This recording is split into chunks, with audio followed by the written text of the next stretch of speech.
कहानी की शुरुआत हमारे मेन कैरेक्टर से होती है जो पूरी तरह अंधेरे में जागता है। वो बहुत ज्यादा कंफ्यूज होता है और उसे समझ नहीं आता कि वो कहाँ है। चारों तरफ सिर्फ डार्कनेस होती है। वो कुछ भी देख नहीं पाता और उसका दिमाग पूरी तरह ब्लैंक हो जाता है। वो सोचने लगता है कि आखिर उसके साथ ये सब क्यों हो रहा है। कुछ समय बाद वो नोटिस करता है कि उसके सामने बहुत हल्की सी लाइट दिखने लगती है। ये लाइट धीरे धीरे ब्राइट होने लगती है। जैसे जैसे रोशनी बढ़ती है उसे एहसास होता है कि ये लाइट किसी एग शेल के अंदर से आ रही है। शेल का एक छोटा सा हिस्सा टूटा हुआ होता है। उसी टूटे हुए हिस्से से वो बाहर की दुनिया को देख पा रहा होता है। वो बाहर झांककर देखता है और समझ जाता है कि वो किसी फॉरेस्ट में है। चारों तरफ बड़े बड़े पेड़ हैं और चारों ओर सन्नाटा है।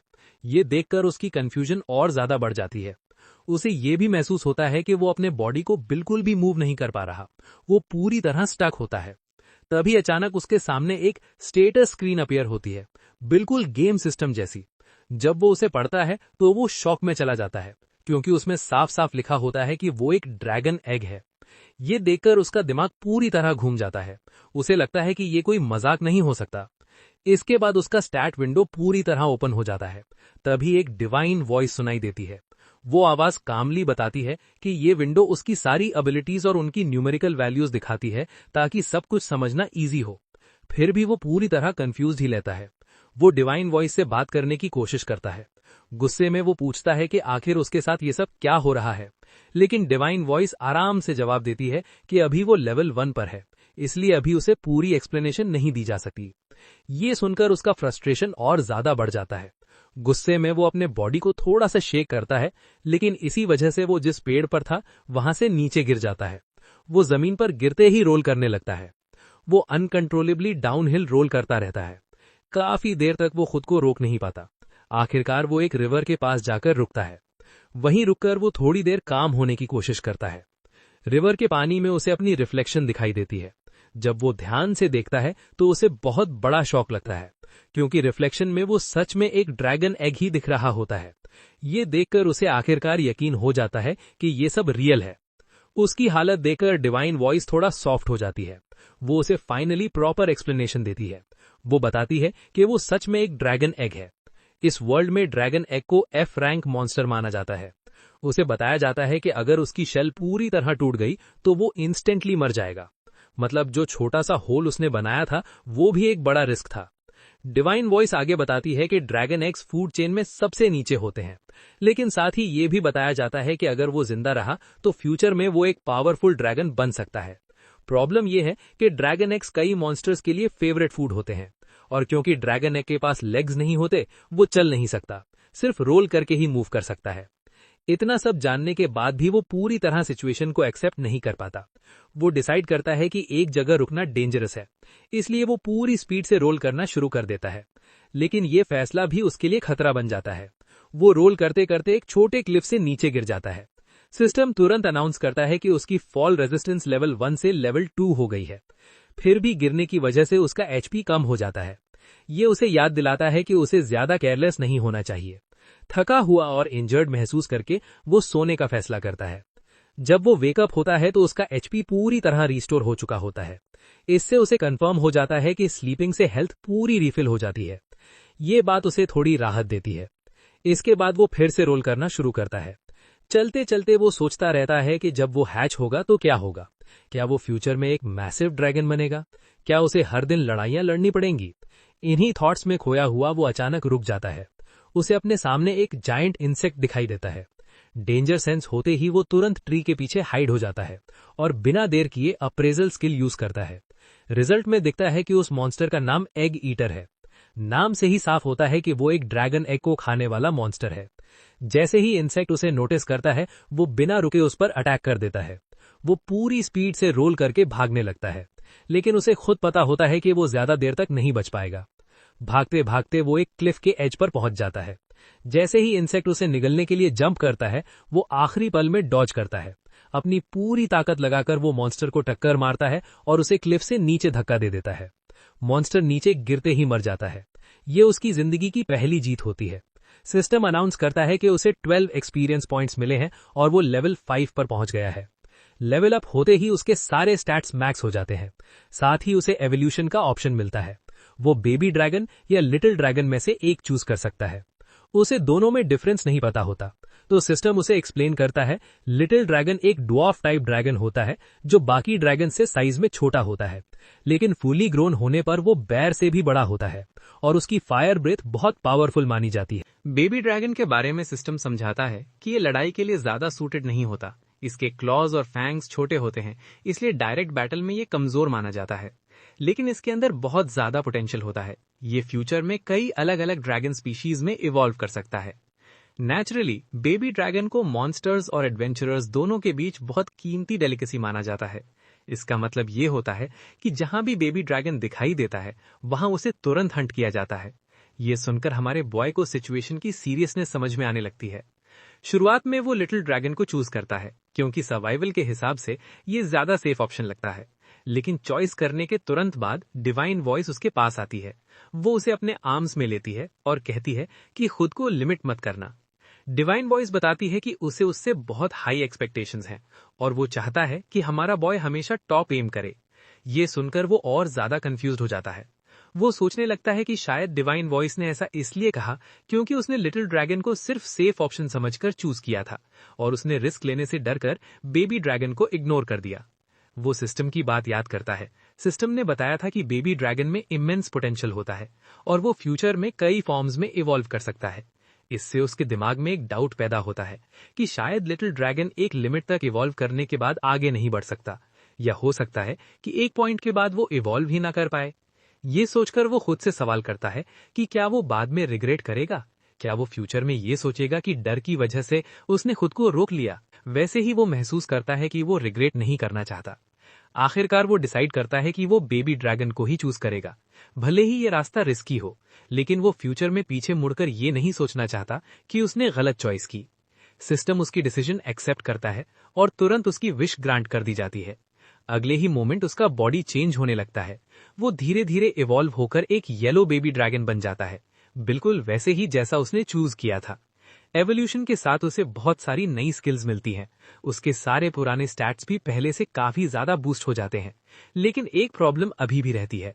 इवॉल्व होने के बाद भी उसका एचपी और एमपी रीफिल नहीं होता। इसका मतलब ये होता है कि वो अभी भी एग्जॉस्टेड है और उसे आगे बढ़ने से पहले प्रॉपर रेस्ट की जरूरत है। जैसे ही वो ये रियलाइज करता है, उसका स्टमक जोर से ग्राउल करता है। ये साफ सिग्नल होता है कि उसे जल्दी कुछ खाना चाहिए। वो पास में पड़े उस वर्म को देखता है जिसे उसने पहले डिफीट किया था। सरप्राइजिंगली अब उसे वो वर्म डिलिशियस लगने लगता है। वो समझ जाता है कि स्ट्रांग बनने के लिए प्रोटीन जरूरी है और इसी थॉट के साथ उसके ड्रैगन इंस्टिंक्ट्स पूरी तरह एक्टिवेट हो जाते हैं। बिना ज्यादा सोचे वो वर्म को डिवावर कर लेता है। खाने के बाद वो वहीं लेट जाता है और कुछ ही देर में गहरी नींद में चला जाता है। अगली सुबह जब वो वेकअप होता है तो वो खुद को एनर्जाइज्ड और रिफ्रेश्ड महसूस करता है। एक प्रॉपर रेस्ट ने उसकी सारी थकान दूर कर दी होती है। वो रिवर की तरफ जाता है और अपने रिफ्लेक्शन को देखता है। यहीं पर वो पूरी तरह एक्सेप्ट करता है कि वो इस वर्ल्ड में रीइंकारनेट हो चुका है। लेकिन उसे एक चीज बहुत स्ट्रेंज लगती है। उसे अपनी पास्ट लाइफ की कोई भी मेमोरी याद नहीं आती। न ये पता कि वो पहले कौन था, न ये कि उसने कैसी लाइफ जी थी। यहाँ तक कि वो बॉय था या गर्ल, ये तक उसे याद नहीं रहता। इन्हीं बातों में खोया हुआ वो अचानक पीछे मुड़ता है और देखता है कि उसके पीछे कई डार्क वर्म्स खड़े हैं। इस बार वो भागता नहीं है, बल्कि सीधे उन पर चार्ज करता है। अपने नए स्किल्स का यूज करके वो पहली वेव को बहुत कम टाइम में खत्म कर देता है। जैसे जैसे वो और वर्म्स को डिफीट करता है, वैसे वैसे उसे नई स्किल्स अनलॉक होती जाती हैं, जिससे लड़ाई और भी इजी और फास्ट हो जाती है। सारे वर्म्स को खत्म करने के बाद उसे फिर से भूख लगने लगती है, लेकिन वो डार्क वर्म्स खाना नहीं चाहता क्योंकि पिछली बार उनका टेस्ट बहुत खराब था। वो आसपास मशरूम्स देखता है और सोचता है कि इन्हें ट्राई किया जाए, लेकिन ये डिसीजन बहुत गलत साबित होता है। थोड़ी ही देर में उसे रियलाइज हो जाता है कि मशरूम्स पॉइजनस हैं।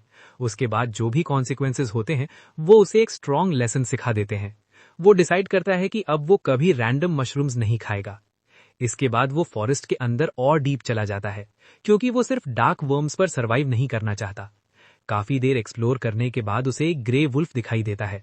वुल्फ उससे बड़ा होता है, लेकिन फिर भी वो डरता नहीं है। वो बेबी ब्रेथ और ड्रैगन पंच का यूज करके वुल्फ को डिफीट कर देता है। फायर वुल्फ की स्किन को थोड़ा बर्न कर देती है।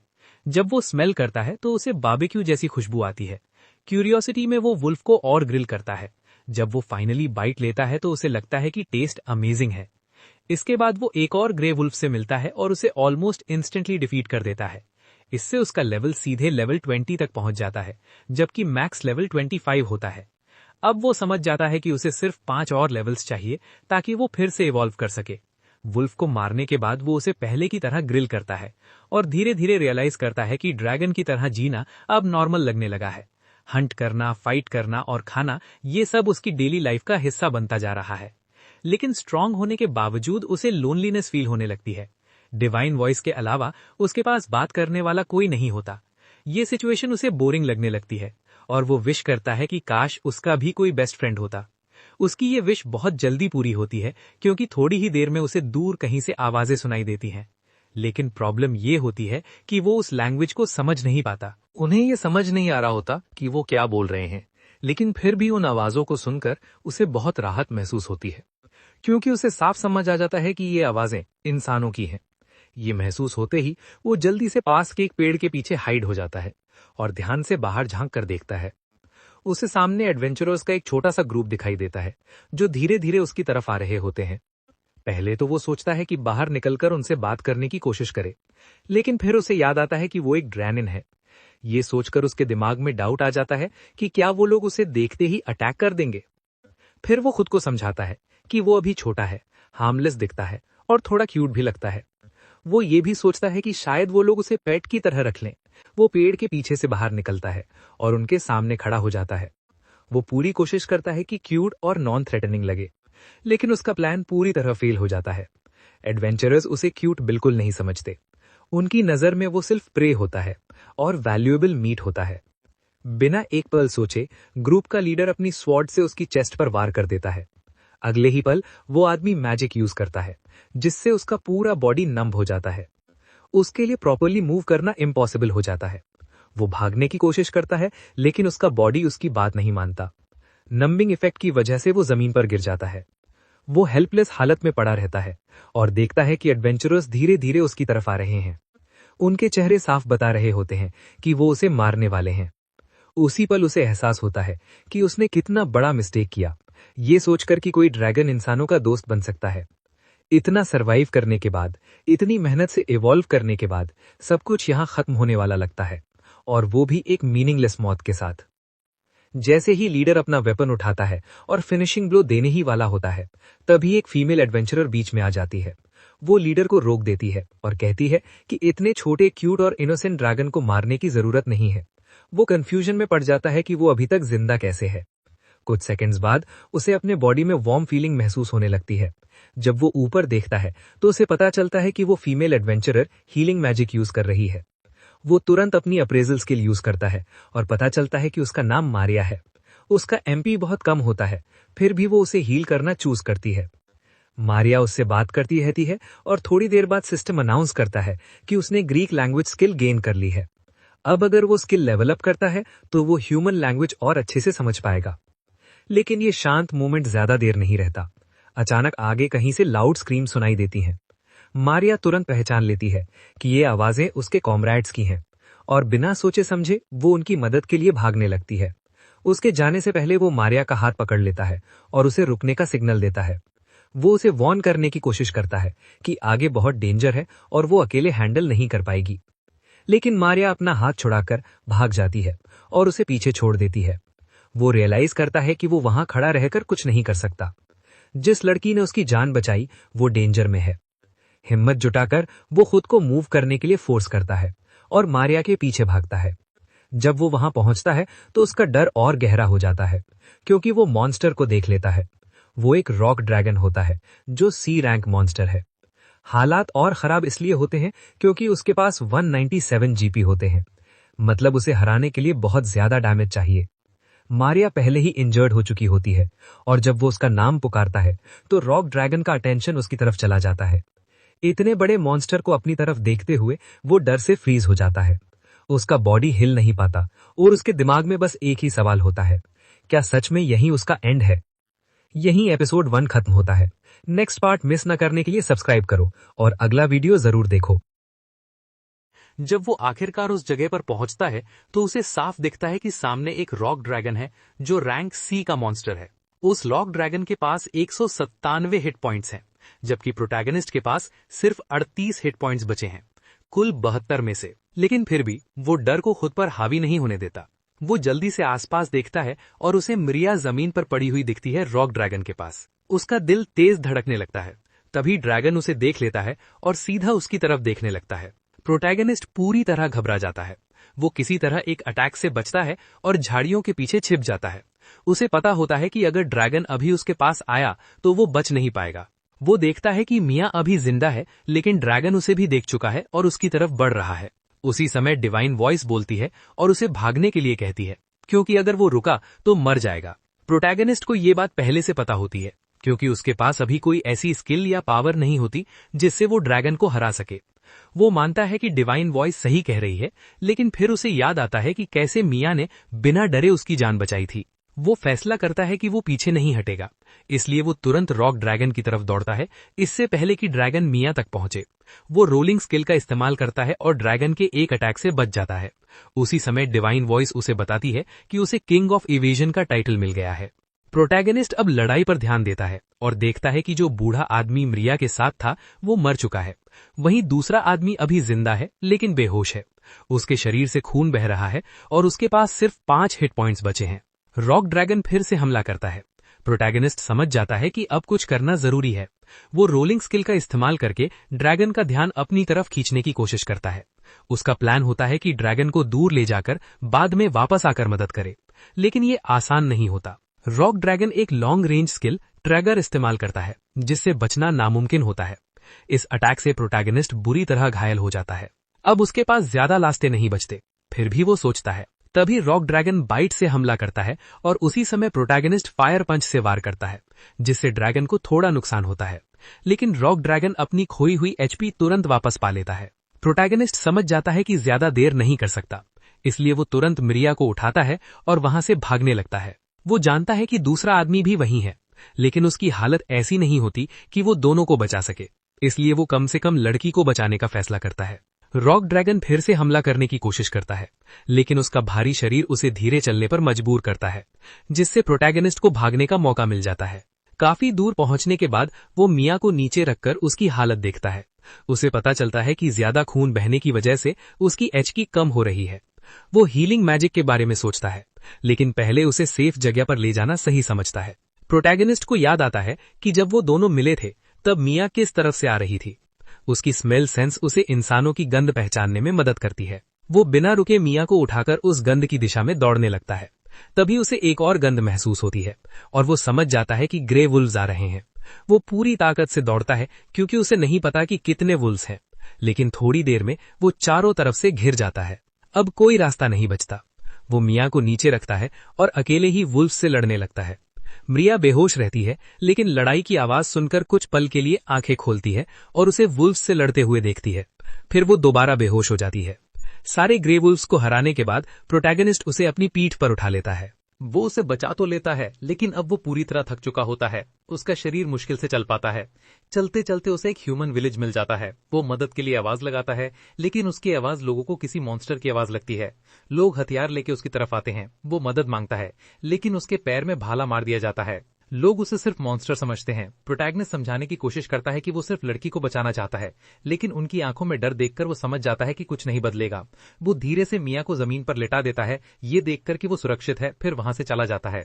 गांव वाले कहते हैं कि मॉन्स्टर फिर से आ सकता है, इसलिए वो सतर्क रहते हैं। वो मिया का इलाज करते हैं और दूर से प्रोटैगनिस्ट ये जानकर खुश होता है कि अब वो बच जाएगी। वो खुद बुरी तरह घायल होता है, लेकिन उसे समझ आता है कि ड्रैगन कहीं भी हो, ड्रैगन ही रहता है। जाते जाते डिवाइन वॉइस उसे बताती है कि उसे इटी बिटी हीरो लेवल 1 का टाइटल मिल गया है। 2 दिन बाद मिया एक लड़की मेरियल के घर में होश में आती है। मेरियल उसे बताती है कि उसने उसके घाव ठीक किए हैं। वो कहती है कि उसने बहुत समय बाद इतनी स्ट्रांग व्हाइट मैजिक इस्तेमाल की है। वो बताती है कि मिया 2 दिन तक बेहोश रही थी और अभी उसे आराम की जरूरत है।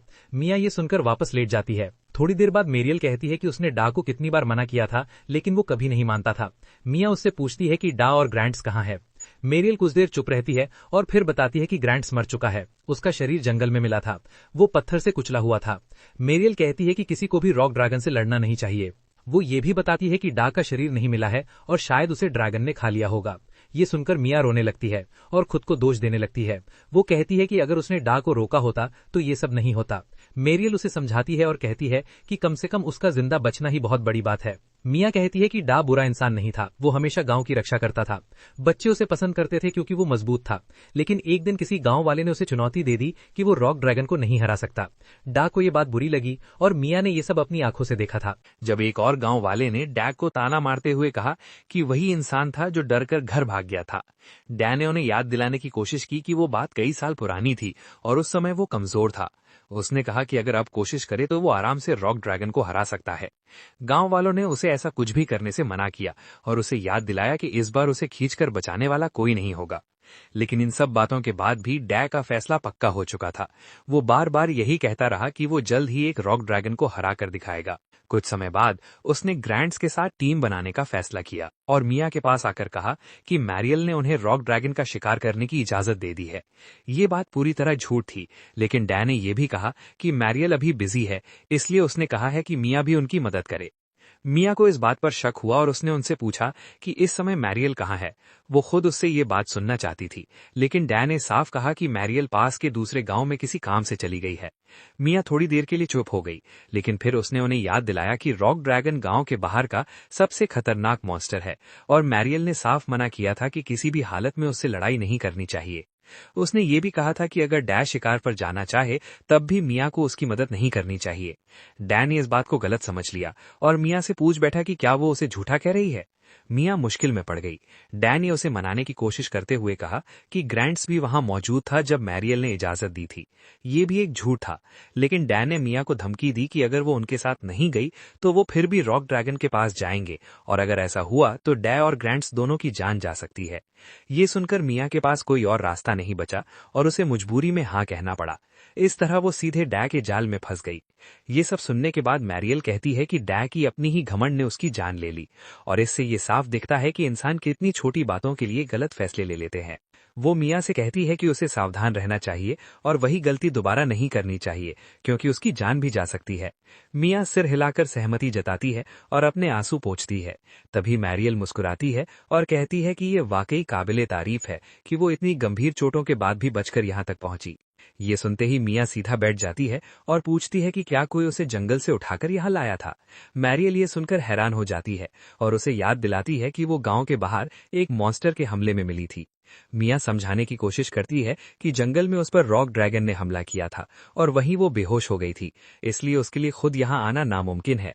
मैरियल कहती है कि ये बात अजीब है क्योंकि गांव का कोई भी इंसान रात में अकेले जंगल में जाने का जोखिम नहीं उठाएगा। वो गांव के बाहर बेहोश पड़ी मिली थी और लोगों ने कहा कि वहां उस पर मॉन्स्टर ने हमला किया था। ग्रेगरी उस मॉन्स्टर को भगा दिया। मिया और ज्यादा उलझन में पड़ जाती है क्योंकि उसे कुछ भी याद नहीं रहता। मैरियल उसे समझाती है कि कभी कभी बड़ा शौक लगने पर इंसान अपनी याददाश्त खो देता है, शायद उसके साथ भी यही हुआ हो। मिया इस बात पर सोचती है, लेकिन उसे अचानक याद आता है कि उसने एक बेबी ड्रैगन को ग्रे वुल्स के झुंड से लड़ते हुए देखा था। वो तुरंत पूछती है कि जो मॉन्स्टर उसके पास था वो दिखने में कैसा था, लेकिन मैरियल कहती है कि उसे नहीं पता क्योंकि उसके पहुंचने से पहले ही वो भाग चुका था। मिया आगे कुछ नहीं कहती, लेकिन उसके मन में सवाल उठने लगते हैं कि क्या वो वही ड्रैगन हो सकता है। कुछ दिन बाद एमसी जंगल के बीच में जागता है और देखता है कि उसकी सारी चोटें ठीक हो चुकी हैं। उसे पता होता है कि आराम करने से उसका शरीर हील हो जाता है, लेकिन फिर भी उसे यकीन नहीं होता कि वो इतनी जल्दी ठीक कैसे हो गया। उसे साफ समझ आता है कि ड्रैगन्स बहुत मजबूत होते हैं। अगर वो इंसान होता तो शायद इतनी जल्दी ठीक नहीं हो पाता। वो बस यही उम्मीद करता है कि मिया अब सुरक्षित हो। उसे याद आता है कि उसे बचाते वक्त वो खुद को कितना कमजोर महसूस कर रहा था। भले ही वो इवॉल्व हुआ हो और उसे लगा हो कि वो स्ट्रांग हो गया है, लेकिन सच ये था कि वो अभी भी कमजोर ही था। अगर वो थोड़ा और मजबूत होता तो शायद सब कुछ अलग होता और वो उस रॉक ड्रैगन को हरा सकता था। इसी वजह से वो तय करता है कि अब उसे और स्ट्रांग बनना होगा और वो समय बर्बाद नहीं करता। वो जल्द ही डार्क वर्म्स के एक ग्रुप को ढूंढने का फैसला करता है। लड़ाई के लिए वो एक डार्क वर्म को पेड़ से बांध देता है, जिससे आसपास के सारे डार्क वर्म्स वहां इकट्ठा हो जाते हैं। जब सारे वर्म्स ट्रैप के पास आ जाते हैं तो एमसी अचानक उन पर हमला कर देता है और कुछ ही सेकंड में उन्हें कुचल देता है। वो गर्व से कहता है कि उसने उनके कॉल अलाइज स्किल का इस्तेमाल करके ट्रैप लगाया और ये बहुत अच्छे से काम किया। डिवाइन वॉइस उसे बताती है कि उसे रॉन्ग डूअर का टाइटल मिला है। एमसी को ये थोड़ा ज्यादा सख्त लगता है। वो साफ करता है कि वो आगे से ये तरीका इस्तेमाल नहीं करेगा, लेकिन अभी वो इन डार्क वर्म्स का इस्तेमाल करके जल्दी इवॉल्व होना चाहता है। बिना रुके वो डार्क वर्म से लड़ता रहता है और कुछ ही मिनटों में उन्हें एक एक करके खत्म कर देता है। डिवाइन वॉइस उसे बताती है कि उसे 24 एक्सपी मिले हैं। कुछ देर बाद फिर बताया जाता है कि उसे 48 एक्सपी और मिले हैं। एमसी रुकता नहीं है और बिना दया के डार्क वर्म्स को खत्म करता रहता है। वो उन पर ड्रैगन पंच का इस्तेमाल करता है और उनमें से ज्यादातर को खत्म कर देता है।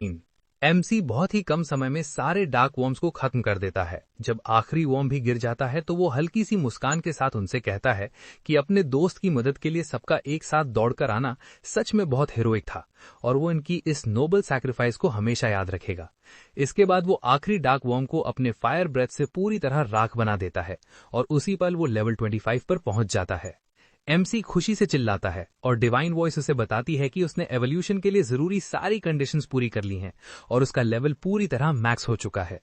अब जब एवोल्यूशन के लिए सब कुछ पूरा हो चुका होता है तो डिवाइन वॉइस उससे पूछती है कि क्या वो एवोल्यूशन ट्री देखना चाहता है। एमसी बिना देर किए एक्साइटेड होकर हाँ कह देता है। डिवाइन वॉइस उसे अलग अलग एवोल्यूशन ऑप्शंस दिखाती है। इस बार उसके सामने पूरे 5 चॉइसेस होती हैं, लेकिन आखिरी वाली चॉइस थोड़ी डरावनी होती है, जिसका नाम यंग प्लेग ड्रैगन होता है। बाकी ऑप्शंस में kid marble dragon, mini angel dragon और मिनी ड्रैगन शामिल होते हैं।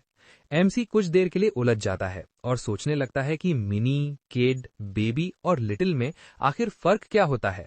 उसे यंग प्लेग ड्रैगन वाला ऑप्शन भी थोड़ा क्यूरियस बना देता है और इसी वजह से उसे डिसीजन लेने में परेशानी होती है।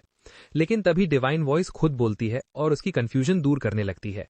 डिवाइन वॉइस बताती है कि कुछ मॉन्स्टर टाइप्स में लिटिल का मतलब एवोल्यूशन स्टेज नहीं होता, बल्कि उस स्पीशीज का साइज लिमिट होता है।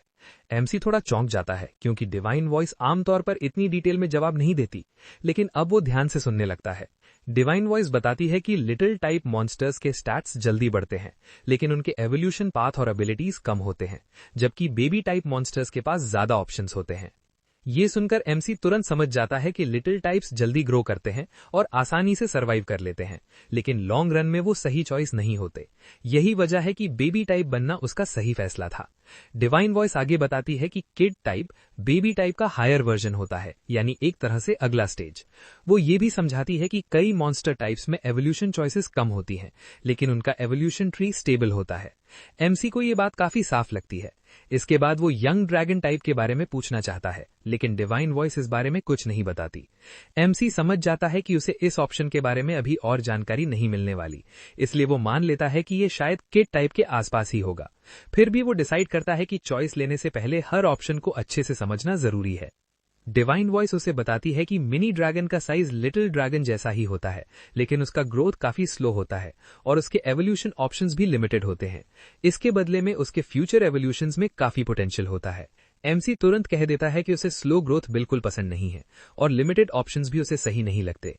इसके बाद वो डिवाइन वॉइस से नेक्स्ट ऑप्शन के बारे में बताने को कहता है। डिवाइन वॉइस बताती है कि मिनी एंजल ड्रैगन वो ड्रैगन होता है जिसने प्रोटेक्टिव स्पिरिट हासिल कर लिया होता है और जो दूसरों के लिए जीने की कसम खाता है। ये ड्रैगन कई तरह की व्हाइट मैजिक इस्तेमाल कर सकता है, लेकिन उसकी फाइटिंग एबिलिटी ज्यादा अच्छी नहीं होती। एमसी प्रोटेक्टिव स्पिरिट वाले टाइटल को देखता है और कहता है कि शायद एवोल्यूशन पाथ टाइटल्स के हिसाब से भी बदल सकता है। उसे ये ऑप्शन पूरी तरह पसंद नहीं आता क्योंकि इसमें बैटल पावर कम है, लेकिन व्हाइट मैजिक हीलिंग के काम आती है, वही मैजिक जो मीरिया ने पहली बार मिलने पर उसके घाव ठीक करने के लिए इस्तेमाल की थी। वो इस ऑप्शन के बारे में सोच ही रहा होता है कि डिवाइन वॉइस अगले चॉइसेस समझाना शुरू कर देती है। डिवाइन वॉइस बताती है कि किड ड्रैगन बेबी ड्रैगन के बाद आने वाला नेचुरल फॉर्म है। ये अभी भी पूरी तरह मैच्योर नहीं होता, लेकिन इसकी फिजिकल स्ट्रेंथ काफी बढ़ जाती है। एमसी समझ जाता है कि ये बेबी ड्रैगन का स्ट्रॉन्गर वर्जन है और एक तरह से ये उसका सही और सिंपल पाथ भी हो सकता है। इसके बाद डिवाइन वॉइस उसे किड मार्बल ड्रैगन के बारे में बताती है। वो बताती है कि ये एक म्यूटेटेड ड्रैगन होता है जिसकी स्किन पर अलग अलग डॉट्स होते हैं और इसकी मैजिक नॉर्मल ड्रैगन से ज्यादा स्ट्रॉन्ग होती है। एमसी को ये ऑप्शन काफी इंटरेस्टिंग लगती है क्योंकि लॉन्ग रन में ज्यादा मैजिक पावर बहुत काम आ सकती है। म्यूटेशन शब्द भी उसे खास लगता है, जैसे कोई लिमिटेड टाइम स्पेशल चीज हो। लेकिन इससे पहले कि वो कुछ डिसाइड करे, divine voice young plague dragon के बारे में बताना शुरू कर देती है, जबकि एमसी इस ऑप्शन के बारे में सोचना भी नहीं चाहता था। डिवाइन वॉइस समझाती है कि यंग प्लेग ड्रैगन एक ईविल ड्रैगन का पहला स्टेज होता है जो डिजास्टर फैलाता है। हालांकि अभी वो पूरी तरह गलत रास्ते पर नहीं गया होता और वापस सही रास्ते पर आ सकता है। एमसी तुरंत इस आइडिया को रिजेक्ट कर देता है। वो बाकी एक्सप्लेनेशन सुनना भी नहीं चाहता। उसे ये नहीं पता कि डिजास्टर फैलाने का मतलब क्या होता है, लेकिन वो ये जानना भी नहीं चाहता। वो सोचता है कि अगर उसने ये ऑप्शन चुना तो वो और भी ज्यादा अकेला हो जाएगा। डिवाइन वॉइस फिर भी बोलती रहती है और बताती है कि यंग प्लेग ड्रैगन की इंटेलिजेंस बहुत ज्यादा होती है और वो ह्यूमन ट्रांसफॉर्मेशन स्किल इस्तेमाल कर सकता है, जिससे वो ह्यूमन विलेजेस में जा सकता है। हालांकि ज्यादातर इसका इस्तेमाल गलत कामों के लिए किया जाता है। एमसी अब भी सोचता है कि ये ऑप्शन बहुत खराब है, लेकिन जैसे ही वो ह्यूमन ट्रांसफॉर्मेशन वाली बात सुनता है वो रुक जाता है।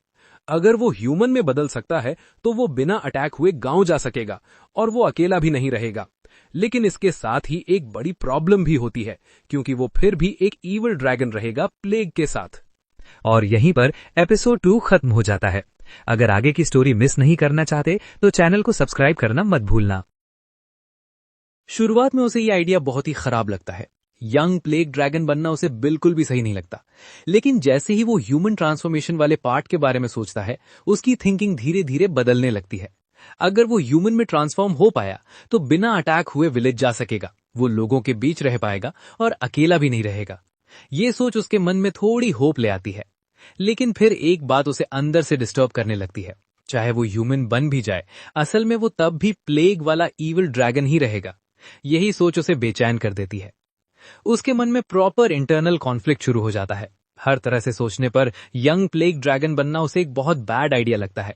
लेकिन फिर उसे मीरिया की चिंता होने लगती है, इसलिए वो किसी भी हालत में ह्यूमन ट्रांसफॉर्मेशन स्किल चाहता है। काफी देर तक सोचने के बाद एमसी खुद से कहता है कि अगर वो बस ह्यूमन ट्रांसफॉर्मेशन सीख ले तो वो एक प्योर और ऑनेस्ट लाइफ जी सकता है, और अगर सिचुएशन बहुत ज्यादा खराब हो जाए तो वो वापस ड्रैगन बन भी सकता है। ये सोचकर वो फाइनली डिसीजन ले लेता है और यंग प्लेग ड्रैगन में इवॉल्व होने का फैसला करता है। उसी मोमेंट उसका बॉडी इंस्टेंटली ट्रांसफॉर्म होने लगता है। डिवाइन वॉइस उसे बताती है कि वो बेबी ड्रैगन से इवॉल्व होकर यंग प्लेग ड्रैगन बन चुका है। भले ही ये वही था जो वो चाहता था, लेकिन जैसे ही वो पानी में अपना रिफ्लेक्शन देखता है, उसे अपने डिसीजन पर डाउट होने लगता है। अब वो पहले वाला क्यूट ड्रैगन नहीं रहा, उसका पूरा लुक बदल चुका था। जितना ज्यादा वो खुद को देखता है, उतना ही ज्यादा वो खुद को ईविल महसूस करता है। डिवाइन वॉइस उसे बताती है कि उसकी व्यू स्टैट स्किल लेवल 2 से लेवल 3 हो गई है और अब वो अपनी स्किल्स की डिटेल्स खुद चेक कर सकता है। डिवाइन वॉइस स्किल भी लेवल 1 से लेवल 2 हो गई है और उसे फ्लाई और ड्रैगन स्केल पाउडर नाम की नई स्किल्स मिली हैं। ये सुनकर एमसी को थोड़ी राहत मिलती है, लेकिन डिवाइन वॉइस आगे बताती है कि उसकी निबल स्किल अब वेनम फैंग्स बन चुकी है। साथ ही उसे डार्क टाइप, डिजीज्ड ब्रेथ और पैरालाइजिंग वेनम क्लॉज भी मिल चुकी हैं। इन स्किल्स के नाम सुनते ही वो डर जाता है। वो डिवाइन वॉइस से कहता है कि उसे ऐसी डेंजरस स्किल्स नहीं चाहिए, लेकिन डिवाइन वॉइस रुकती नहीं। वो बताती है कि उसे कैलामिटी टाइटल भी मिल चुका है और उसका रॉन्ग डूअर टाइटल लेवल 1 से लेवल 2 हो गया है। ये सारी इन्फॉर्मेशन सुनकर एमसी को लगने लगता है कि शायद उसने बहुत ही गलत डिसीजन ले लिया है। सबसे बुरी बात यह होती है कि उसे कहीं भी ह्यूमन ट्रांसफॉर्मेशन स्किल के बारे में कुछ सुनने को नहीं मिलता। इसका मतलब ये हुआ कि वो बिना किसी फायदा के एक फ्लाइंग कैलामिटी बन गया है। वो खुद को समझाने की कोशिश करता है कि शायद लेवल अप करने के बाद ये स्किल मिल जाए। जब वो डिवाइन वॉइस से इस बारे में पूछता है तो जवाब मिलता है कि लेवल 3 पर इस तरह की एक्सप्लेनेशन पॉसिबल नहीं है। डिवाइन वॉइस के चुप होते ही एमसी पूरी तरह डिफीटेड फील करता है। उसे बुरा लग रहा होता है कि उसे ह्यूमन ट्रांसफॉर्मेशन की जगह ये सारी वियर्ड और स्कैरी स्किल्स मिल गई हैं। कम से कम अब वो खुद स्किल्स चेक कर सकता है, इसलिए वो सबसे पहले डिवाइन वॉइस स्किल के बारे में जानना चाहता है, क्योंकि उसे नहीं पता कि ये आवाज आखिर किसकी है। लेकिन डिवाइन वॉइस फिर वही जवाब देती है कि लेवल 3 पर इस तरह की एक्सप्लेनेशन पॉसिबल नहीं है। वो पहले से ही ऐसा फील कर रहा था, इसलिए उसे ज्यादा सरप्राइज नहीं होता। इसके बाद वो बाकी स्किल्स देखने का फैसला करता है। डिवाइन वॉइस उसे ड्रैगन स्केल पाउडर के बारे में बताती है कि जब ड्रैगन अपने विंग्स फ्लैप करता है तो एक डेबिलिटेटिंग मियाज्मा फैलता है जो आसपास की हर चीज को अफेक्ट करता है। मैक्स लेवल पर यह ड्रैगन सिर्फ उड़ते हुए पूरे नेशन को वाइप आउट कर सकता है। एमसी जैसे ही अपने विंग्स थोड़ा सा मूव करता है, पास में खड़ा एक फ्लावर मर जाता है। ये देखकर वो पैनिक कर जाता है। अब उसे बायोलॉजिकल वेपन बनने का आइडिया बिल्कुल पसंद नहीं आता। वो कहता है कि पहले वार्निंग मिलनी चाहिए थी, क्योंकि पाउडर तो बस विंग्स हिलाने से ही बाहर आ गया। अगर वो ह्यूमन होता तो वो ऐसे ड्रैगन के पास कभी नहीं जाता। डिवाइन वॉइस आगे एक्सप्लेन करती है कि डिजीज्ड ब्रेथ एक ब्रेथ अटैक है जो डिजीज से भरा हुआ मियाज्मा फैलाता है। ये सिर्फ सिवियर डीबफ ही नहीं देता, बल्कि बहुत ज्यादा कंटेजियस भी है और कभी एक पूरी सिविलाइजेशन को खत्म कर चुका है। ये सुनकर एमसी पूरी तरह फ्रीक आउट हो जाता है। अब वो सोचने लगता है कि क्या वो फिर से गुड गाय वाला पाथ चूज कर सकता है या नहीं। वो टाइटल्स चेक करने का फैसला करता है। डिवाइन वॉइस बताती है कि इटी बिटी हीरो टाइटल उन लोगों को मिलता है जिनके अंदर मॉडेस्ट करेज होती है और जिनकी काइंडनेस उन्हें फ्यूचर में हीरो बना सकती है।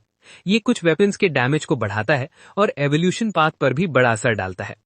एमसी को ये आइडिया बिल्कुल बुरा नहीं लगता, क्योंकि शायद वो इस टाइटल को लेवल अप करके ईविल ड्रैगन रूट से बच सकता है। इसके बाद divine voice wrong doer title के बारे में बताती है। ये टाइटल उन डायबॉलिक विलन्स को मिलता है जो माउंटेन्स ऑफ कॉर्प्सेस छोड़ते हैं और अपने विक्टिम्स गिनते हुए ईविल तरीके से हंसते हैं। ये डार्क टाइप अटैक्स का डैमेज बढ़ाता है, व्हाइट मैजिक सीखना मुश्किल बनाता है और ओवरऑल रिकवरी रेट को कम कर देता है। इसका ओवरऑल एवोल्यूशन पाथ पर भी बड़ा असर पड़ता है। ये सुनते ही एमसी बीच में ही रोक देता है। उसे लगता है कि ये अब तक की सबसे वर्स्ट चीज है। वो पूरी तरह रिग्रेट करने लगता है और डिवाइन वॉइस से कहता है कि उसे वापस भेज दो। वो फिर से इनोसेंट बेबी ड्रैगन बनना चाहता है। जब वो पैनिक और रिग्रेट में डूबा होता है, उसी टाइम विलेज में मारियला और मीरिया सारे वार्डिंग स्टोन्स चेक कर रही होती हैं। मैरियल समझाती है कि वार्डिंग स्टोन्स विलेज के चारों तरफ एक प्रोटेक्टिव बैरियर बनाते हैं ताकि मॉन्स्टर्स अंदर ना आ सकें। असल में ये कोई स्ट्रॉन्ग वॉल नहीं होती, बल्कि एक चार्म होता है जो मॉन्स्टर्स को सबकॉन्शियसली ये फील कराता है कि उन्हें इस जगह को क्रॉस नहीं करना चाहिए। लेकिन जो मॉन्स्टर्स स्ट्रॉन्ग विल वाले होते हैं या जिनका कोई क्लियर गोल होता है, उन पर यह चार्म इनइफेक्टिव हो सकता है। मिया मान लेती है कि शायद इसमें वो मॉन्स्टर भी शामिल हो सकता है जो उस दिन विलेज के पास आया था। लेकिन मैरियल साफ कहती है कि वो श्योर नहीं है, क्योंकि उसने खुद उस मॉन्स्टर को नहीं देखा था। फिर भी मिया बार बार यही सोचती रहती है कि शायद वो मॉन्स्टर सच में हेल्प करने आया था, खासकर जब उसने उसे वुल्फ से लड़ते हुए देखा था। मैरियल बताती है कि अगर चार्म टूटने की वजह से वो मॉन्स्टर विलेज में एंटर हुआ था, तो ये एक सीरियस प्रॉब्लम है और ये पॉसिबल है कि वो वापस भी आए। इसी वजह से वो अगले वार्डिंग स्टोन की तरफ बढ़ती है और चेक करती है कि सब कुछ ठीक है या नहीं। सब कुछ खत्म होने के बाद मिया उससे पूछती है कि क्या वो उसे मॉन्स्टर्स के बारे में और बता सकती है। मैरियल कहती है कि उस इंसिडेंट के बाद से वो मॉन्स्टर्स को लेकर थोड़ी ज्यादा ऑब्सेस्ड हो गई है। मिया मान लेती है कि वो उस फीलिंग को इग्नोर नहीं कर पा रही कि फॉरेस्ट में उसे एक छोटे ड्रैगन ने बचाया था। मैरियल वहीं उसे रोक देती है और पूछती है कि क्या वो किसी मॉन्स्टर के लिए फीलिंग्स डेवलप कर रही है। मिया जल्दी से डिनाई कर देती है, लेकिन फिर भी थोड़ा हेजिटेट करती है। उसकी कंफ्यूज्ड हालत देखकर मैरियल डिसाइड करती है कि मॉन्स्टर्स के बारे में जानना उसे नुकसान नहीं देगा। वो एक्सप्लेन करती है कि मॉन्स्टर्स अलग अलग फॉर्म्स में इवॉल्व कर सकते हैं और हर एवोल्यूशन के साथ वो और स्ट्रांग हो जाते हैं। वो दूसरे क्रीचर्स को हंट करके लेवल अप करते हैं। लेवल सिर्फ मॉन्स्टर्स के लिए ही नहीं, ह्यूमंस के लिए भी होते हैं। मीरिया कहती है कि ह्यूमंस एक्सपीरियंस कलेक्ट करके लेवल अप कर सकते हैं। मैरियल इसे कंफर्म करती है और बताती है कि मॉन्स्टर्स के अलग अलग टाइप्स का मैक्सिमम लेवल अलग अलग होता है। जब वो अपने मैक्सिमम लेवल पर पहुंच जाते हैं, तो वो एक रैंक ऊपर वाले मॉन्स्टर में इवॉल्व हो जाते हैं और टाइम के साथ बार बार इवॉल्व होकर ज्यादा पावरफुल फॉर्म्स ले लेते हैं। मीरिया कहती है कि ये बिलीव करना मुश्किल है कि पास्ट के लोग मॉन्स्टर्स की नेचर समझ पाएं। मैरियल उससे पूछती है कि वो क्या बोल रही है, क्योंकि वो उसे ये हिस्ट्री सिर्फ 11 साल पहले ही एक्सप्लेन कर चुकी है। मिया को कुछ भी याद नहीं रहता, क्योंकि उस टाइम वो सिर्फ 5 साल की थी और उसी टाइम उसकी मैरियल से पहली मुलाकात हुई थी।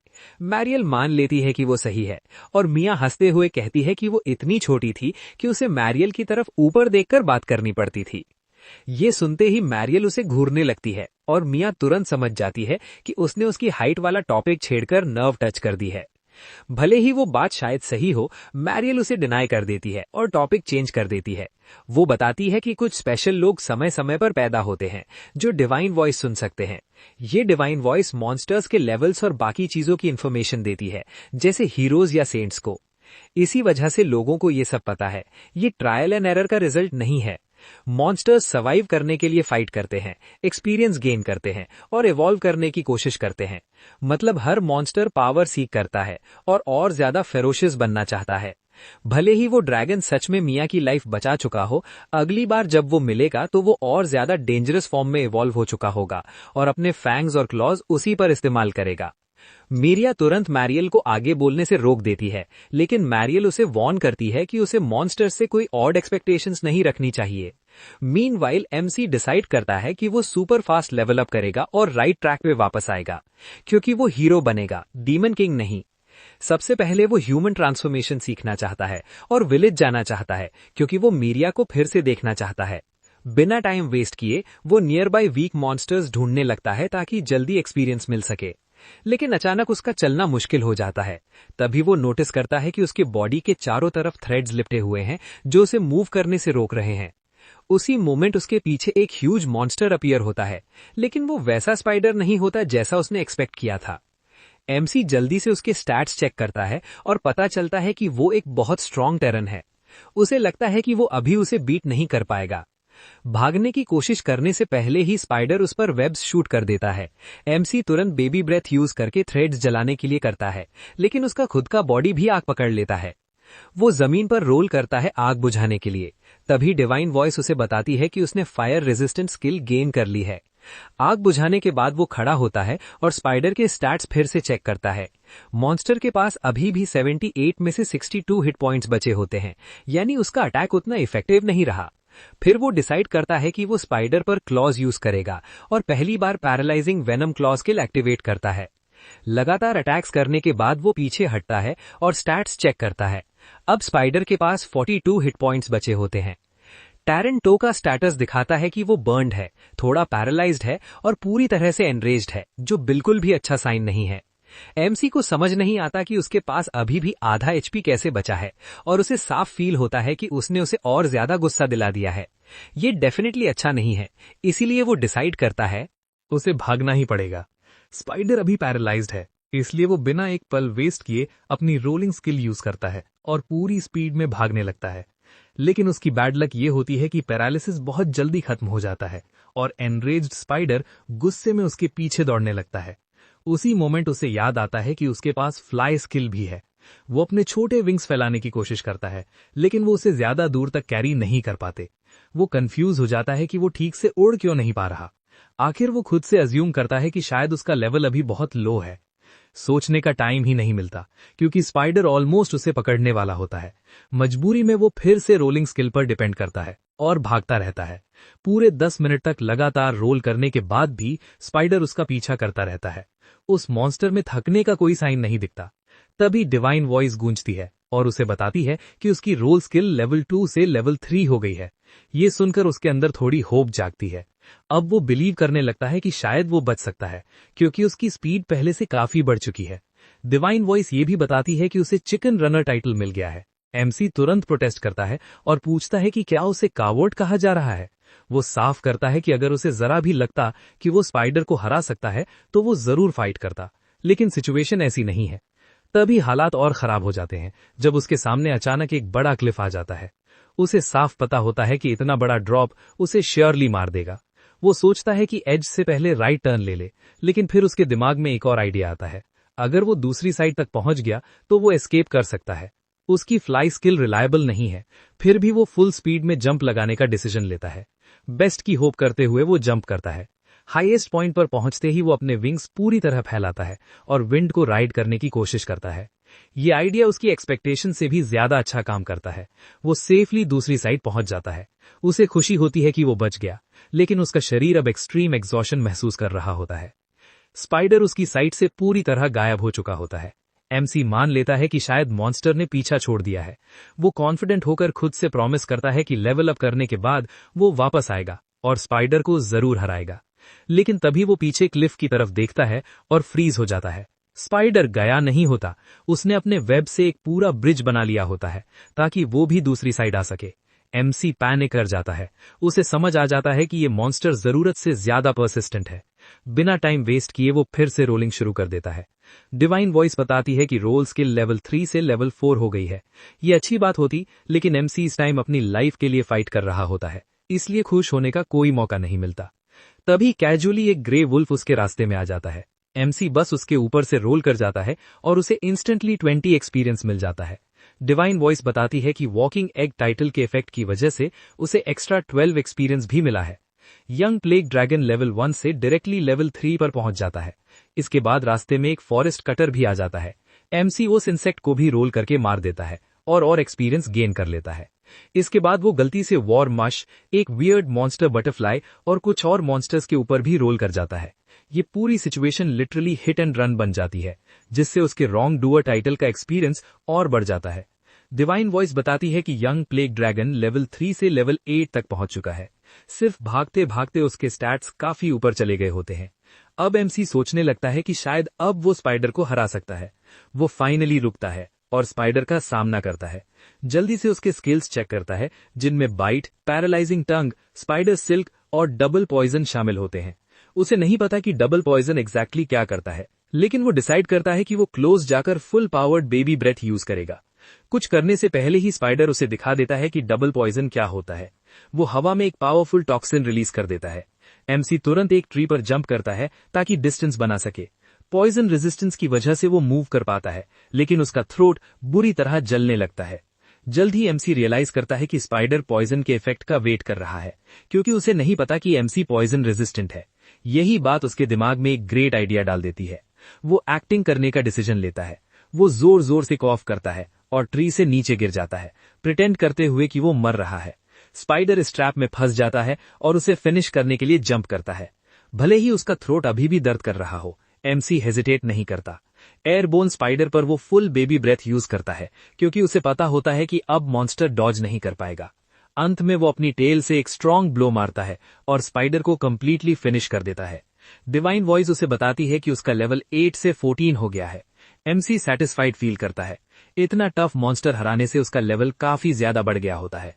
डिवाइन वॉइस बताती है कि बेबी ब्रेथ स्किल लेवल 2 से लेवल 3 हो गई है और उसे ड्रैगन टेल स्किल भी मिल गई है। वो एक्साइटेड होकर वेट करता है कि divine voice human transformation skill का मेंशन करे, लेकिन एक बार फिर डिवाइन वॉइस पूरी तरह साइलेंट हो जाती है। ये उसे फिर से होपलेस फील कराता है। वो सोचने लगता है कि शायद ह्यूमन ट्रांसफॉर्मेशन सीखने से पहले उसे कुछ और करना होगा। पूरा दिन बहुत एग्जॉस्टिंग रहा होता है। आखिर वो डिसाइड करता है कि कुछ खा ले और कहीं रेस्ट करे। लक से उसे एक नाइस लुकिंग केव मिलती है, जो अपेरेंटली एम्प्टी होती है। वो जल्दी से केव के अंदर जाता है, फायर जलाता है और डिनर कुक करता है। वो खुश होता है कि कम से कम आज की रात वो सेफ है। वो रात के खाने के लिए ग्रिल्ड मीट बनाता है, लेकिन जैसे ही वो उसे खाने लगता है, उसे स्मेल थोड़ी गेमी सी लगती है, जो उसे बिल्कुल पसंद नहीं आती। तभी उसे याद आता है कि उसे पहले कुछ फ्रूट्स मिले थे, जिनकी स्मेल काफी अच्छी थी, ऑलमोस्ट पेपर जैसी। जब वो उन फलों का जूस मीट पर डालता है, तो मीट की सारी गेमीनेस पूरी तरह खत्म हो जाती है। उसकी जगह एक हल्की स्पाइसी अरोमा और फ्लेवर आ जाता है, जो इतना अच्छा होता है कि उसका और खाने का मन करने लगता है। इस वजह से वो अपना खाना अच्छे से एंजॉय कर पाता है।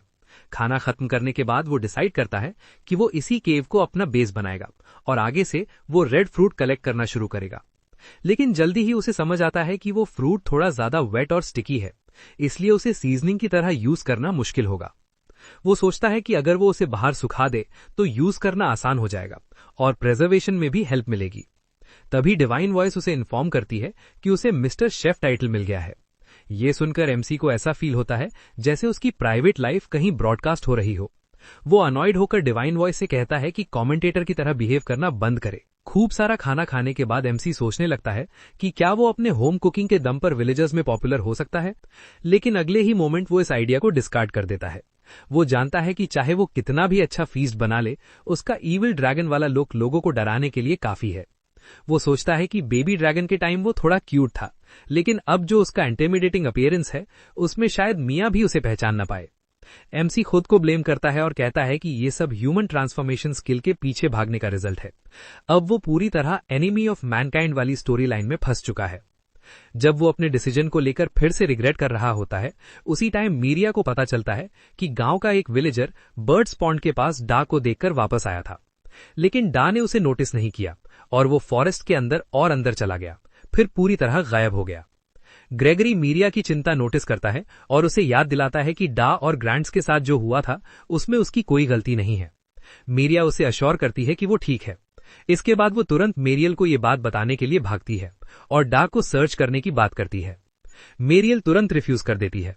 वो साफ कहती है कि वो किसी भी हालत में फॉरेस्ट में नहीं जा सकती और वो विलेज में किसी की भी लाइफ रिस्क नहीं कर सकते। मिया इंसिस्ट करने की कोशिश करती है, लेकिन मेरियल की हार्श बातें सुनकर वो चुप हो जाती है। उसका सैड फेस देखकर मेरियल उसे कंफर्ट करती है और कहती है कि वरी करने की जरूरत नहीं है, वो गिल्ड से इन्वेस्टिगेशन करवाएगी और सही टाइम पर एडवेंचरर्स हेल्प के लिए आ जाएंगे। मीरिया अपनी अनरीजनेबल बिहेवियर के लिए सॉरी कहती है और डिसाइड करती है कि अब वो कोई आर्ग्यूमेंट नहीं करेगी। अगले दिन एमसी एक अच्छी नींद के बाद पूरी तरह रिकवर्ड फील करता है, लेकिन जैसे ही वो बाहर देखता है उसे रिवर के पास एक स्ट्रेंज मूविंग पडल दिखाई देता है। जब वो उसके स्टैट्स चेक करने की कोशिश करता है तो अचानक उसका सिरदर्द करने लगता है। डिवाइन वॉइस बताती है कि व्यू स्टैट स्किल लेवल 3 पर इतनी स्पेसिफिक इंफॉर्मेशन प्रोवाइड नहीं कर सकती। एमसी को समझ नहीं आता कि ये क्या हो रहा है। उसकी आंखों में भी जलन शुरू हो जाती है और सब कुछ और कंफ्यूजिंग लगने लगता है। तभी डिवाइन वॉइस उसे इन्फॉर्म करती है कि उसकी व्यू स्टैट स्किल लेवल 3 से लेवल 4 हो गई है। इसके बाद वो किसी तरह अपनी आंखें खोल पाता है। सब कुछ ब्लरी दिखता है, लेकिन अब भी उसे समझ नहीं आता कि वो मॉन्स्टर आखिर है क्या। मेन कैरेक्टर के सामने एक स्लाइम मॉन्स्टर आता है। उसे देखकर वो सोचता है कि ये ज्यादा स्ट्रांग नहीं लग रहा। वो डिसाइड करता है कि इसे हंट करके एक्सपीरियंस फार्म करेगा, लेकिन जैसे ही वो इसके स्टैट्स देखने की कोशिश करता है उसकी आंखों में जलन होने लगती है। सिस्टम उसे बताता है कि अभी वो ये इंफॉर्मेशन एक्सेस नहीं कर सकता। मेन कैरेक्टर दर्द से चिल्लाता है और सोचता है कि ये कैसा वियर्ड मॉन्स्टर है जो सिर्फ देखने से ही इतना हर्ट कर देता है। तभी अचानक उसका view status skill level up हो जाता है और थोड़ी देर के लिए वो स्लाइम मॉन्स्टर के स्टैट्स देख पाता है। स्टैट्स इनसेनली हाई होते हैं। ये देखकर वो शॉक में जमीन पर गिर जाता है।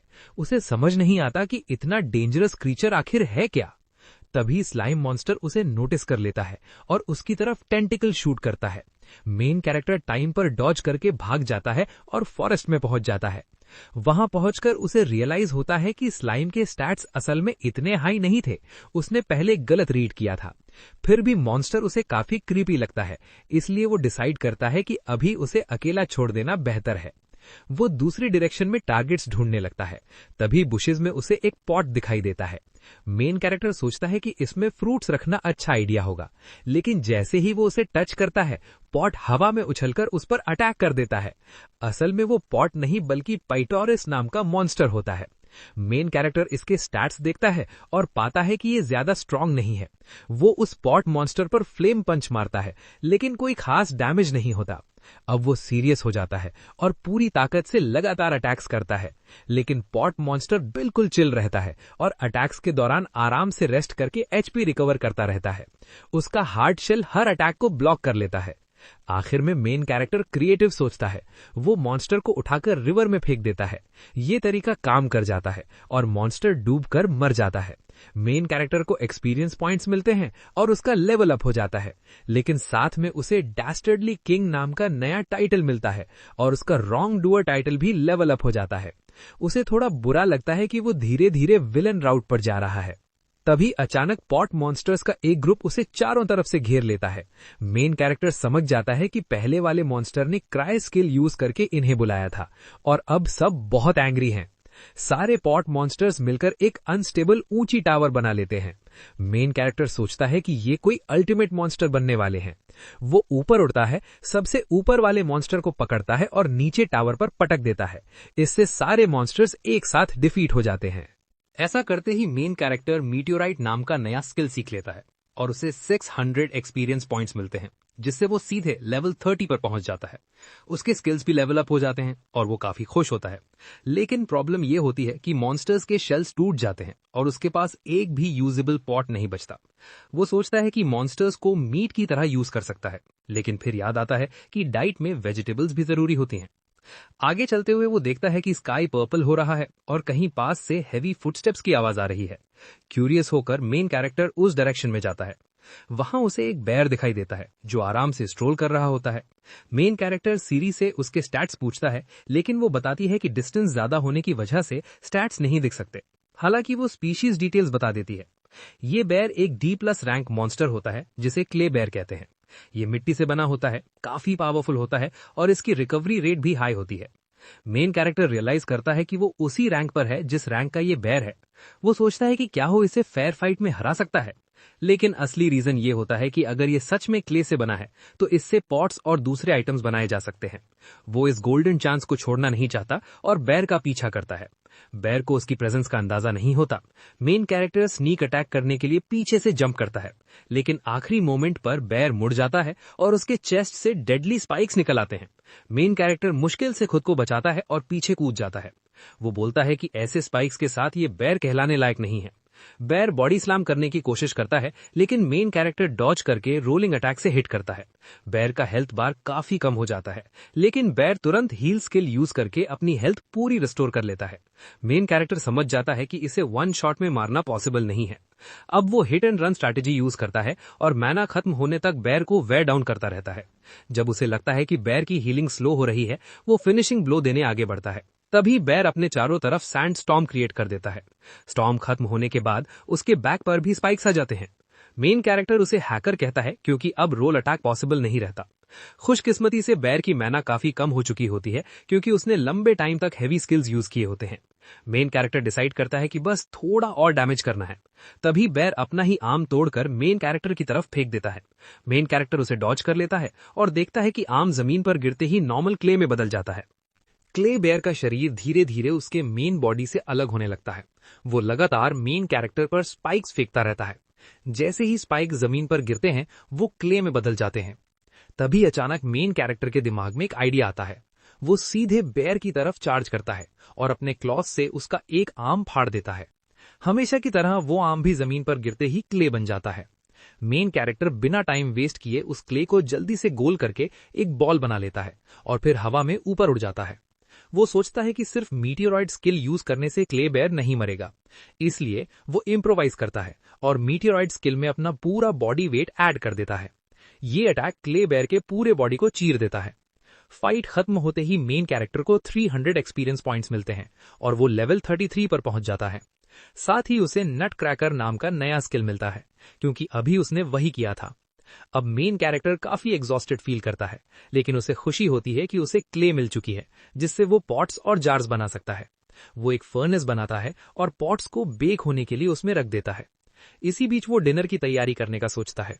वो वेजीज और मशरूम्स ढूंढने निकलता है। उसे एक थंडर मशरूम मिलता है जो न्यूट्रिशियस और टेस्टी होता है, लेकिन उसमें हल्का पैरालाइजिंग पॉइजन होता है।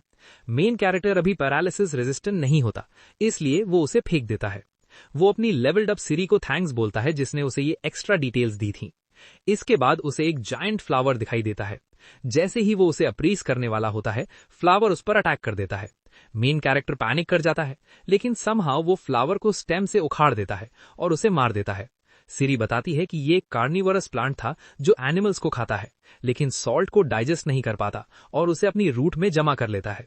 मेन कैरेक्टर समझ जाता है कि ये उसकी डाइनिंग एक्सपीरियंस इंप्रूव करने के लिए सबसे वैल्यूएबल चीज है। वो सॉल्ट से भरा बल्ब अपने केव में ले आता है। दूसरी तरफ मोर मरी की बात नहीं मानती और विलेज को प्रोटेक्ट करने वाले बैरियर के बाहर चली जाती है ताकि डाओ को ढूंढ सके। वो हर रिस्क लेने को तैयार होती है, बस वो उसे सेफली वापस ला सके।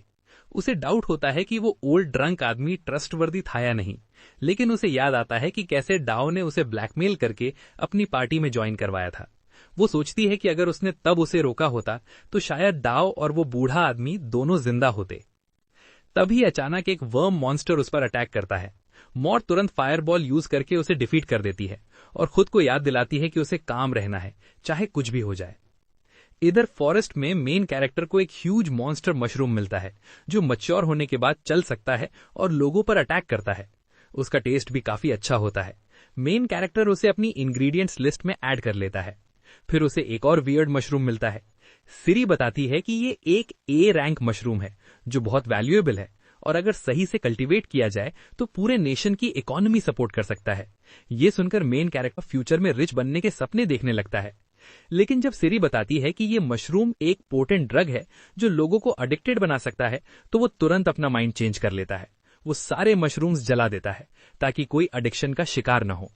ऐसा करते ही उसका इटी बिटी हीरो टाइटल लेवल अप हो जाता है।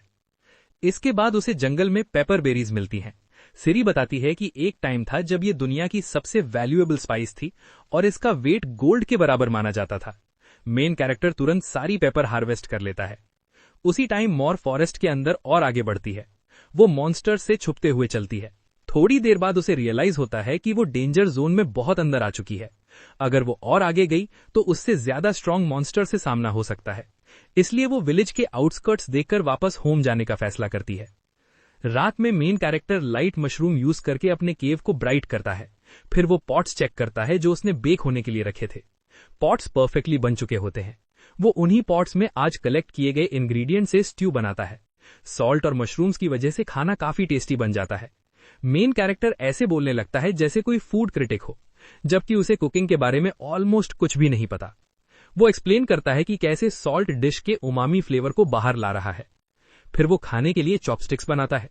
वैसे भी चॉपस्टिक से खाना खाना सबसे ट्रिकी तरीका होता है, वो भी तब जब ह्यूमन हैंड्स की जगह ड्रैगन क्लॉज हो।